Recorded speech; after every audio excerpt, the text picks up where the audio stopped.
नमस्कार, आप देख रहे हैं डीडी न्यूज। मैं हूं आंचल गुलाटी गुंबर। आगे बढ़ने से पहले एक नजर सुर्खियों की तरफ।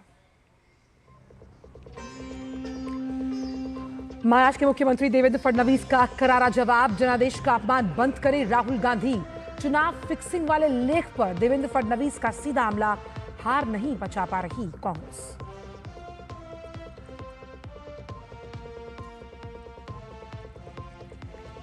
ऑपरेशन सिंदूर आउटरीच सफलतापूर्वक जारी। अमेरिका में शिष्टमंडल ने दिया आतंक के विरुद्ध संदेश।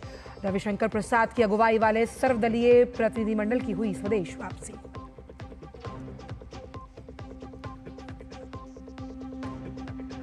विदेश मंत्री आज से फ्रांस, यूरोपीय संघ और बेल्जियम की यात्रा पर। इन देशों के साथ भारत के मैत्रीपूर्ण संबंधों को और गहरा करने और द्विपक्षीय संबंधों को नई गति मिलने की उम्मीद।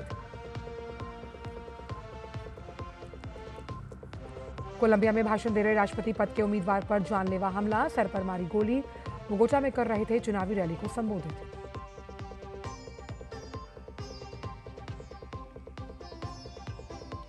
और फ्रेंच ओपन पुरुष वर्ग का फाइनल आज यानिक सिनर और कार्लोस अल्काराज होंगे आमने सामने।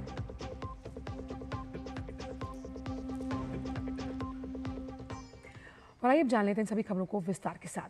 महाराष्ट्र विधानसभा चुनाव और उसके नतीजों को लेकर एक बार फिर से सियासी संग्राम छिड़ गया। राहुल गांधी ने आर्टिकल लिखकर धांधली का आरोप लगाया।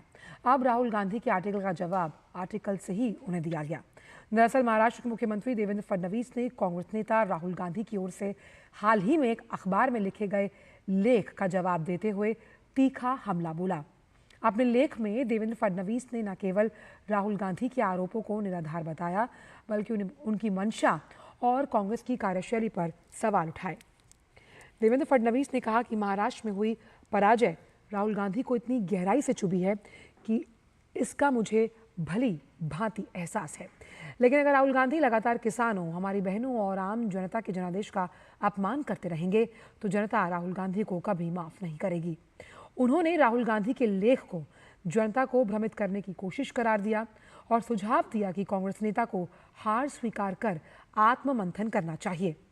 महाराष्ट्र विधानसभा चुनाव को लेकर चुनाव आयोग ने समय समय पर जवाब दी और अगर राहुल गांधी ने वो जवाब पढ़े बिना लेखक बनने की इच्छा जताई है तो उन्हें मेरी शुभकामनाएं। फडणवीस ने राहुल गांधी के भारत जोड़ो अभियान को भी निशाने पर लिया। उन्होंने इसे जोड़ो के नाम पर तोड़ो अभियान करार दिया, जो संवैधानिक संस्थाओं जैसे सुप्रीम कोर्ट और चुनाव आयोग के खिलाफ गलत फहमियां फैलाता है। फडणवीस ने राहुल गांधी पर लोकतांत्रिक प्रक्रिया और जनादेश का अपमान करने का आरोप लगाया। उन्होंने कहा कि जनता ने राहुल गांधी को नकारा और अब वो जनता को ही नकार रहे हैं। ये कांग्रेस को गर्त में ले जा रहा है।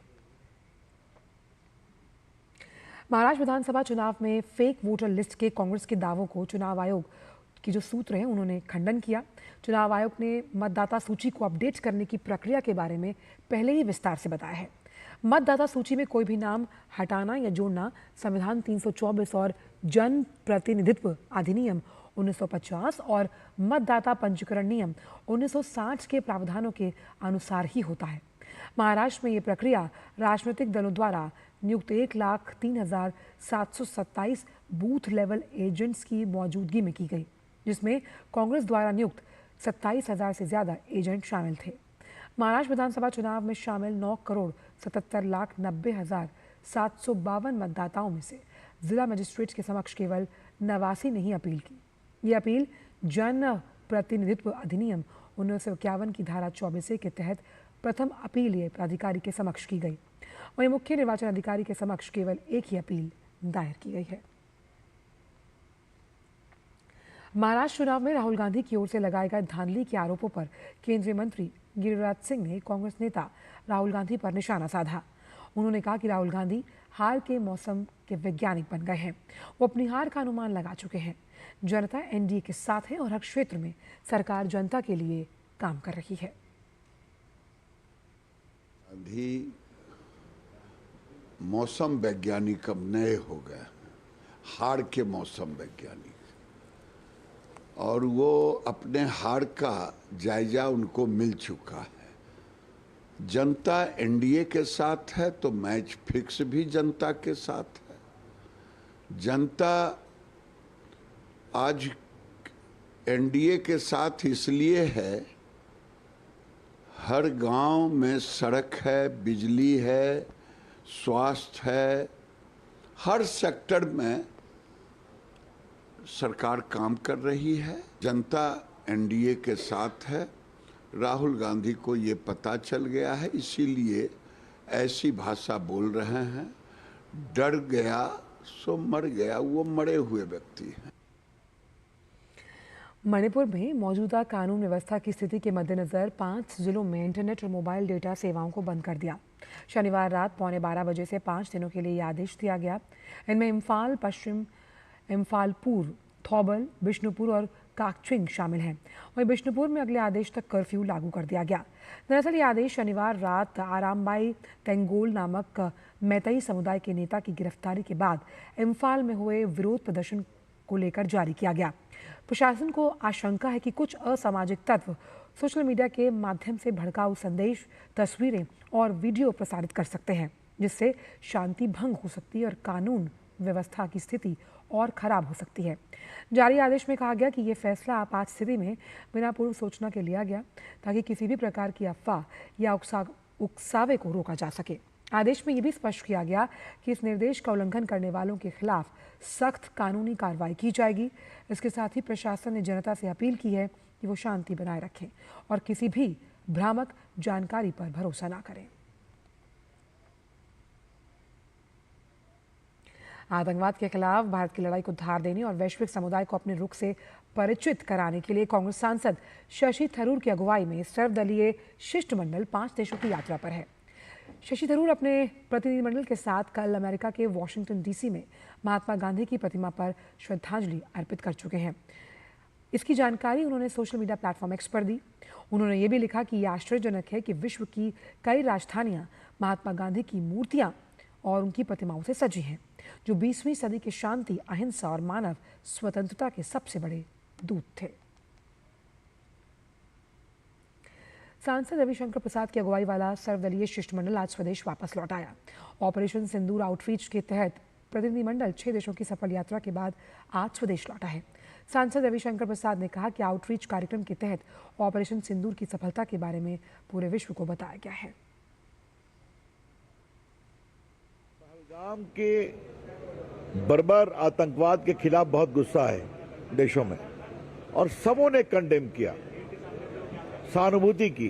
ये एक बहुत नई बात है और जिस उद्देश्य से हम लोग को भेजा गया था, we saw a great convergence, beat England, beat Germany, beat Copenhagen, beat Germany और इवन इन ब्रसल्स। हम लोग यूरोपियन पार्लियामेंट में भी गए और हर जगह एक स्वर से इसकी आलोचना हुई। विदेश मंत्री डॉ. एस जयशंकर आज से 14 जून तक फ्रांस, यूरोपीय संघ और बेल्जियम की यात्रा पर हैं। विदेश मंत्री की इस यात्रा से इन देशों के साथ भारत के मैत्रीपूर्ण संबंधों को और मजबूती मिलेगी। इस यात्रा के दौरान विदेश मंत्री पेरिस, मार्सेले की यात्रा करेंगे, जहां वो फ्रांस के यूरोप और विदेश मामलों के अपने समकक्ष मंत्री जीन नोएल बेरॉट के साथ द्विपक्षीय चर्चा करेंगे। वो फ्रांस के वरिष्ठ नेताओं, थिंक टैंक और मीडिया से बातचीत करेंगे। विदेश मंत्री मार्सेले शहर में आयोजित होने वाले भूमध्य सागरीय रायसीना संवाद के उद्घाटन संस्करण में भी भाग लेंगे। इस यात्रा के दौरान विदेश मंत्री यूरोपीय संघ के उच्च प्रतिनिधि और उपाध्यक्ष काजा कैलास के साथ रणनीतिक वार्ता करेंगे। वो यूरोपीय आयोग और यूरोपीय संसद के वरिष्ठ नेतृत्व से भी मिलेंगे। बेल्जियम की अपनी यात्रा के दौरान विदेश मंत्री बेल्जियम के उप प्रधानमंत्री और विदेश मंत्री मैक्सिम प्रिवोट के साथ द्विपक्षीय बैठक करेंगे और बेल्जियम के वरिष्ठ नेतृत्व से मुलाकात करेंगे। वो भारतीय समुदाय से भी बातचीत करेंगे। वक्त छोटे से ब्रेक का है, आप देखते रहिए डीडी न्यूज। छोटा था, देखता था बाबा कितनी मेहनत से बांबू लाते थे, जादूगरी से क्या कलाकारी करते थे, पर कस्टमर ढूंढने के लिए उनकी कलाकारी काम नहीं आती थी। पर आज मैं उसी बैम्बू के चीजें बनाकर विदेश में बेचता हूँ। इन युवाओं ने ट्रेडिशनल प्रोडक्ट्स का बोलबाला देखा है, वोकल फॉर लोकल का दबदबा देखा है। यही युवा बनाएंगे विकसित भारत। LIC लाया है unit linked insurance plan index plus. जीवन बीमा पाइए और निफ्टी स्टॉक्स के साथ अपने मार्केट रिटर्न्स को तेजी से बढ़ाइए। इस अट्रैक्टिव कॉम्बिनेशन के साथ अपना कल सुरक्षित कीजिए। सिर्फ 2500 रुपए मंथली प्रीमियम से शुरुआत कीजिए। आज ही LICindia.in पर जाएं। This is no ordinary sky. This is where legends are born. Space transition. Roger. Re-engaging heat. In the vast expanse above, the Indian Air Force reigns. Unseen, unstoppable, unmatched. Join the Indian Air Force to be a cut above. और अब नरेंद्र मोदी सरकार के 11 साल पूरे होने पर देखते हैं उससे जुड़ी कुछ खास खबरें।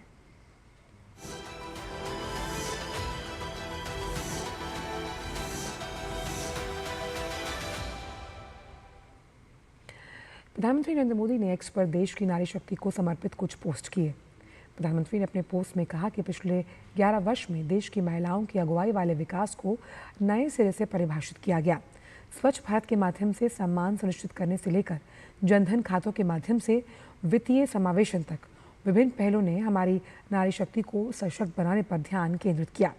उज्ज्वला योजना ने कई घरों को धुएं से मुक्ति दिलाई। मुद्रा ऋण ने लाखों महिला उद्यमियों को अपने सपनों को साकार करने में सक्षम बनाया। प्रधानमंत्री आवास योजना में महिलाओं के नाम पर घरों ने भी उल्लेखनीय प्रभाव डाला। बेटी बचाओ बेटी पढ़ाओ ने बालिकाओं की सुरक्षा के लिए एक राष्ट्रीय आंदोलन चलाया। विज्ञान, शिक्षा, खेल, स्टार्टअप और सशस्त्र बलों सहित सभी क्षेत्रों में महिलाएं उत्कृष्ट प्रदर्शन कर रही हैं और कई लोगों को प्रेरित कर रही हैं। पहले घर घर में चूल्हा और धुआं दोनों थे। अब वहां चेहरे खेलते हैं। बेटियों का स्कूल जाना एक सपना था। अब हर बेटी देख रही है एक बड़ा सपना। खुद का व्यापार सोच से बाहर था। आज करोड़ों नारी है एक व्यापारी। शादी करके घर तो आई, पर वो घर घर न था। आज पक्के घरों में रिश्ते और पक्के हो रहे हैं। इन 11 सालों में तेज प्रगति के साथ एक नया इतिहास भी रचा गया है। वहीं देश में हर घर तक पानी पहुंचाने की कवायद सफल हुई। बीते 11 वर्षों में जल जीवन मिशन के तहत 15 करोड़ से ज्यादा घर जो हैं उन तक नल से पानी पहुंचाया गया। देखिए कैसे जल जीवन मिशन पूरे भारत को बदल रहा है इस खास रिपोर्ट के जरिए। आज मेरा रिजल्ट आने वाला है। अम्मी कहती थी उन्होंने पढ़ाई नहीं की क्योंकि उनके बचपन में उन्हें बहुत दूर तक पानी भरने जाना पड़ता था। मगर मैंने तो बचपन से ही घर में नल देखा है और मैं तो रोज स्कूल जाती हूँ। अम्मी मैं फर्स्ट आई हूँ। इस भारत ने बचपन से ही सुरक्षित घर परिवार देखा है। यही बेटियां बनेंगी विकसित भारत की कप्तान। गतिशक्ति विश्वविद्यालय के कुलपति प्रोफेसर मनोज चौधरी ने पिछले 11 साल में बुनियादी ढांचे पर मोदी सरकार द्वारा किए गए काम की प्रशंसा की। उन्होंने कहा कि मोदी सरकार देश के बुनियादी ढांचे को सुदृढ़ बनाने के लिए बहुत काम कर रही है। देश में प्रतिदिन 35 किलोमीटर नए राष्ट्रीय राजमार्ग बनाए जा रहे हैं। देश के विकास के लिए इंफ्रास्ट्रक्चर सेक्टर बहुत महत्वपूर्ण होता है। विकसित होते हुए भारत में इंफ्रास्ट्रक्चर सेक्टर जो सबसे उभरता हुआ सेक्टर है। अब इस समय हम 35 किलोमीटर प्रतिदिन के हिसाब से नेशनल हाईवे बना रहे हैं। हम 14 किलोमीटर प्रतिदिन ऑन एन एवरेज नए रेल ट्रैक बिछा रहे हैं। पिछले 3.5 साल में लगभग 200 प्रोजेक्ट जो लगभग 15 लाख करोड़ रुपए के हैं, उनका इस पीएम गति शक्ति नेशनल मास्टर प्लान के अंतर्गत रिव्यू किया गया और सारे अप्रूवल्स इस पीएम गति शक्ति नेशनल मास्टर प्लान के ड्यू प्रोसेस के मुताबिक होते हैं। जब सारी मिनिस्ट्रीज और डिपार्टमेंट्स आपस में सामंजस्य बना के इस टूल के थ्रू कोई प्रोजेक्ट्स को अप्रूव करते हैं तो उसमें आने वाली संभावित बाधाएं और उसका संभावित समाधान पहले से सोच लिया जाता है ताकि वो प्रोजेक्ट तय समय पे पूरा हो सके। विकसित होते हुए भारत की विकास गाथा में पीएम गति शक्ति नेशनल मास्टर प्लान का एक बहुत ही महत्वपूर्ण योगदान। 6 बार के शीतकालीन ओलंपियन शिव केशवर ने केंद्र सरकार के पिछले 11 साल की काम की प्रशंसा की। उन्होंने कहा कि प्रधानमंत्री के मार्गदर्शन में खेलों ने शानदार उपलब्धि हासिल की है हमारे देश में। As we all get together to celebrate the 11th consecutive year of the Modi government, of course the prospect of hosting the 2030 Commonwealth Games and the 2036 Olympic Games is something that has the entire nation abuzz and has acted as a catalyst for sporting excellence in our country. We have Khelo India centers all around the country where domestic athletes can live, train and get access to the right coaching and facilities. And for the first time ever this year, India sent its largest ever contingent, fully funded by the Indian government, to the Asian Winter Games in Harbin, China. I'd like to congratulate the government for all the work that they're doing in sport, and I look forward to a lot of bold action so that our country can reclaim its spot amongst the top nations of the world in sport. Ayushman Bharat digital mission यानी ABDM के तहत बिहार के सरकारी अस्पतालों और स्वास्थ्य केंद्रों ने 92% OPD मरीजों के तुरंत पंजीकरण के लिए स्कैन एंड शेयर सर्विस को अपना लिया। इस सर्विस के जरिए अभी तक करीब 3 करोड़ OPD टोकन जनरेट किए जा चुके हैं। इस सर्विस को इतने बड़े स्तर पर अपनाने के मामले में बिहार देश में नंबर 1 पर है। देखिए रिपोर्ट। बिहार के नालंदा में क्या स्थिति है आयुष्मान कार्ड भारत की, इस पर ज़्यादा बात करने के लिए हमारे साथ मौजूद हैं CMO जितेंद्र कुमार सिंह जी। सर, क्या स्थिति है नालंदा में? हमारे यहाँ स्कैन एंड शेयर OPD का 95% हमारे जिला का है अचीवमेंट, और बाकी आयुष्मान कार्ड का जो है वर्ष 23 में 20,172 बना था आयुष्मान कार्ड, 24 में बढ़कर 8.27 लाख हो गया। वर्ष 23-24 में 5 निजी अस्पताल खाली था, अब भी निजी अस्पतालों की संख्या 38 हो गई है, निजी और सरकारी मिला के आयुष्मान से संबंधित। नालंदा जिला अंतर्गत अब तक 11,84,659 लाभार्थियों को आयुष्मान कार्ड एवं वरिष्ठ नागरिकों के लिए 8,534 कार्ड निर्गत किए जा चुके हैं। यहाँ की अगर बात की जाए सर, तो यहाँ नालंदा में क्या स्थिति है, कैसे देखते हैं लोग, कितना इलाज करा पा रहे हैं और कितने खुद दिखाई देते हैं? इलाज बहुत को मदद मिल रहा है, 5 लाख तक फ्री है। अगर हम लोग को अस्पताल में भी मिलता है तो पैसा से, अगर कोई विशिष्ट दवा का भी ज़रूरत पड़े, ऐसे तो सब गरीब का होता है, लेकिन उन लोग का विशिष्ट दवा भी तो बाहर से खरीद के उन लोग को दे दिया जाता है। हमारे साथ डॉक्टर पुरुषोत्तम प्रियदर्शी मौजूद हैं, बात करते हैं। सर, किस तरह देखते हैं आयुष्मान भारत डिजिटल को? आयुष्मान भारत डिजिटल योजना के तहत हमारे स्वास्थ्य केंद्र में CSC सिलाव में जब पेशेंट आते हैं तो उनको स्कैन शेयर के थ्रू जनरेट पर्चा किया जाता है, और ये करीब 98% जनरेट किया जा रहा है। इससे मरीजों को बहुत सुविधा होती है, ताकि उनको भागदौड़ कम करनी पड़ती है। अपना ID बताते हैं और उस ID के हिसाब से काउंटर पर उनको टोकन जनरेट करके दिया जाता है, और पेशेंट जब वाइटल के लिए जाते हैं नर्सिंग डेस्क पर तो सारा जांच वहां कर उनको OPD में डॉक्टर के पास भेजा जाता है। आभा के साथ कितना आसान हो गया है मरीजों का जीवन जब वो यहाँ अस्पताल में पहुँचते हैं? आभा के साथ जाहिर है कि बहुत आसान हो गया। शुरू में हम लोगों को भी तकलीफ पता था, और हम लोग से ज़्यादा पेशेंट को तकलीफ पता था, क्योंकि उनके पास फ़ोन का समस्या था, फ़ोन लेकर नहीं आते थे। लेकिन उन लोग को भी लगा कि अब ये सुविधा हो गया है, और इससे उनका जो रिकॉर्ड हेल्थ है उनको बताने का जरूरत नहीं होता है, डॉक्टर खुद देख लेते हैं डिजिटल माध्यम से। आपके हेल्थ रिकॉर्ड्स आपके फ़ोन पर आभा के साथ आयुष्मान भारत डिजिटल मिशन ने यहाँ नालंदा में जो मरीज आ रहे हैं उनको इलाज कराने में बहुत ही आसानी कर दी है। कैमरामैन आशीष शर्मा के साथ गिरीश निशाना, DD न्यूज़, नालंदा, बिहार। इसके साथ ही पूरे बिहार में करीब 4 करोड़ आयुष्मान कार्ड बन चुके हैं। क्या खासियत है बिहार में आयुष्मान भारत प्रधानमंत्री जन आरोग्य योजना की, ये बताया बिहार स्वास्थ्य सुरक्षा समिति के मुख्य कार्यपालक अधिकारी शशांक शेखर सिन्हा ने। क्या कहते हैं बिहार में आयुष्मान भारत योजना के आंकड़े, इस पर ज़्यादा बात करने के लिए हमारे साथ मौजूद हैं बिहार स्वास्थ्य सुरक्षा समिति के CEO SS सिन्हा साहब। सर, क्या कहते हैं बिहार के आंकड़े? नहीं, बिहार का आंकड़ा बहुत अच्छा है। ये जो बिहार स्वास्थ्य सुरक्षा समिति आयुष्मान भारत का इम्प्लीमेंटिंग एजेंसी है और हम लोगों ने काफ़ी अच्छा काम किया है।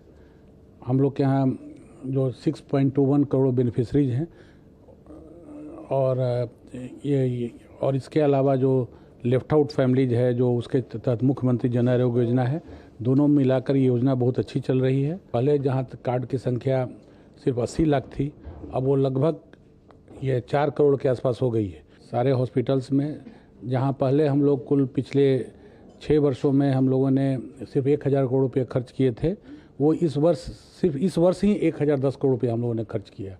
तो ये एक रिकॉर्ड है और लगभग हम लोग अभी इम्पैनल हॉस्पिटल बिहार में 1100 हैं, 600 के आसपास प्राइवेट और 500 पब्लिक, जहाँ की इलाज हो रहा है और हम लोग का पूरा टीम वर्क के साथ इसमें चल रहे हैं और हम लोग लगातार देश में जो है सो तीसरे स्थान पर भी हैं। सर, अगर ABDM की बात की जाए तो बिहार नंबर 1 पर है शेयरिंग एंड स्कैनिंग में, ऐसा क्या राज है सर बिहार का? नहीं, ABDM सबसे नेग्लेक्टेड स्कीम था, लेकिन हम लोगों ने इसको अप्रैल में आकर के इसमें काफ़ी तेज़ी लाई। इसमें जो स्कैन एंड शेयर में सबसे पहला जो हम लोगों ने इसको किया, पब्लिक हॉस्पिटल में इसका पूरा एम्फेसिस दिया और इसका बहुत अच्छा रिजल्ट रहा। सर, लगता है कहीं ना कहीं गरीब और जो वंचित लोग हैं जो इलाज से कहीं पीछे छूट जाते थे, तो उनके लिए कहीं ना कहीं एक वरदान है ये योजना। निश्चित रूप से जो PM जय है ये गरीबों के, नहीं तो जो गरीब लोग कर्ज में, कोई आदमी तो भाई ऐसे तो गांव में कर्ज देता नहीं है, लेकिन उन लोगों ने जो ये PM जय का फ़ायदा उठाया, नहीं तो ये लोग फिर कर्ज लेकर या जैसे भी होता तो फिर उन लोग कर्जदार होते। और तो ये थे SS सिन्हा साहब जो बता रहे थे कि किस तरह से बिहार के अंदर ये आयुष्मान योजना लोकप्रिय हो गई है। कैमरामैन आशीष शर्मा के साथ गिरीश निशाना, DD न्यूज़, पटना, बिहार। और अब खबरें विकसित कृषि संकल्प अभियान से जुड़ी हुई।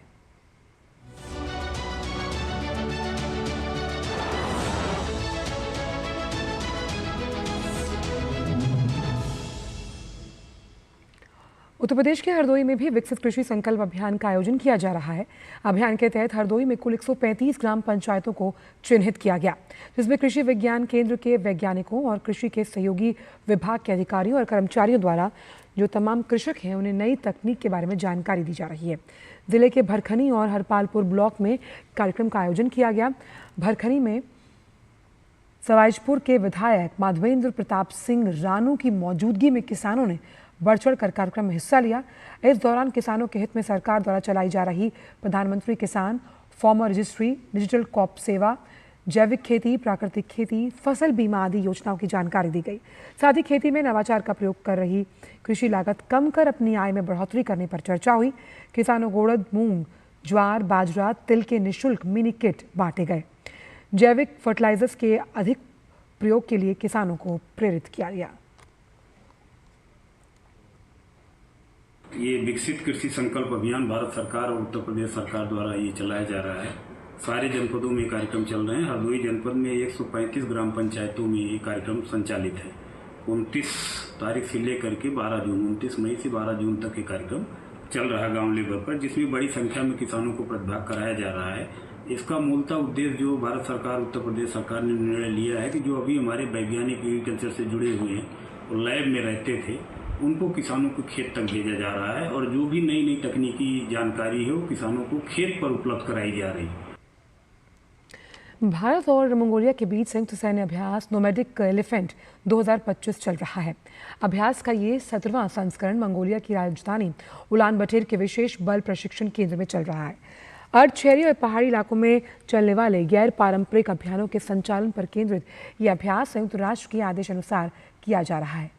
भाग लेने वाली टुकड़ियां आतंकवाद विरोधी अभियानों के दौरान इस्तेमाल होने वाली प्रक्रियाओं और तरीकों का आदान प्रदान कर रही हैं। ये संयुक्त अभ्यास भारत और मंगोलिया के बीच बढ़ते रक्षा सहयोग को दर्शाता है। आज विश्व महासागर दिवस है। महासागर पृथ्वी के 70% से अधिक भाग को कवर करता है। महासागर हमारे ग्रह पर जीवन और हमारे भविष्य के लिए ज़रूरी है। वो धरती की बायोडायवर्सिटी का महत्वपूर्ण स्रोत है और जलवायु परिवर्तन में महत्वपूर्ण भूमिका निभाते हैं। महासागर इकोसिस्टम में कई तरह से मददगार है। ये धरती पर कम से कम 50% ऑक्सीजन का उत्पादन करते हैं। खाद्य सुरक्षा, पोषण के साथ ही अच्छे रोजगार और आजीविका में भी मदद करते हैं। केंद्रीय मंत्री डॉक्टर जितेंद्र सिंह की अध्यक्षता में भारतीय शिष्टमंडल फ्रांस में महासागरों पर अंतर्राष्ट्रीय बैठक में भाग लेगा।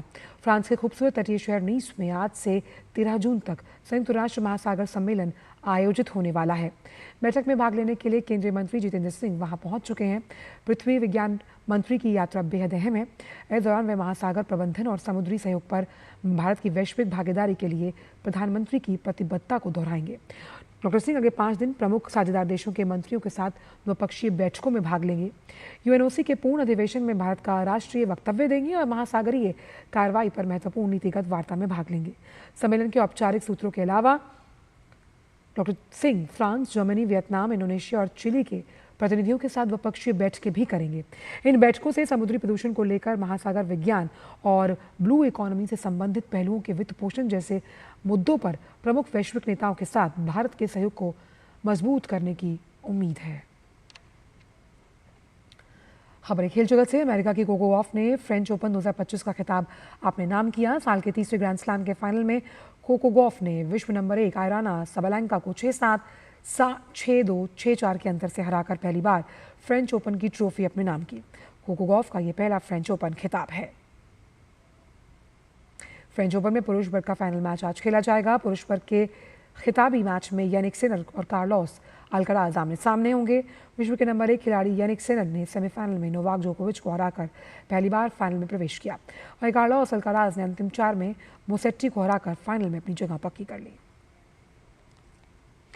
फिलहाल समाचारों में इतना ही। दीजिए इजाजत। नमस्कार।